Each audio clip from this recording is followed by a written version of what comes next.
Hi, I'm Shane Balkham, Client Investment Director at US Asset Management, and welcome to my 2-minute missive.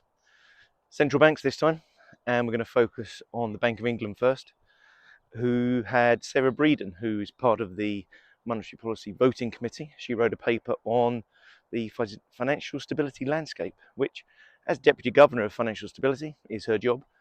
It's a very good paper talking about the strength of our financial institutions and the fact that some of the risks are shifting over the last couple of years.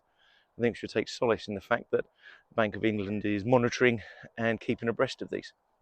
But last week, the BBC decided to run with a couple of web articles about stock market highs and the precipitous fall that is due, which was not the conclusion of the paper, just the BBC scaremongering with clickbait.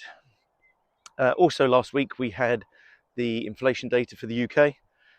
Consumer price index was up 3.3% for March, slightly higher than the last couple of months, down to energy and food prices increasing against the backdrop of the Iran war, so not overly surprising. That will probably lead to, this week, the MPC meeting and deciding to hold rates, I would expect. It's interesting, in the last set of minutes, the same Sarah Breeden said she would have cut rates were it not for the uncertainty of the Iran war.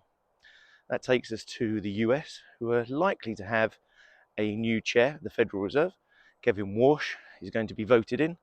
The block of the probe around Jerome Powell has now been dropped, allowing the last senator to allow the vote to go through.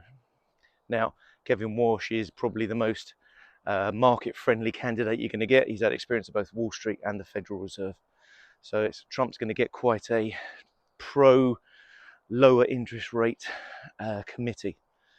They're also meeting next week, and I would expect rates to stay on hold there too. What also should be held is your investment in a long-term diversified portfolio. Make sure you capture those best days. These are my views, and before making any investment decisions, please speak to your financial advisor. Thank you.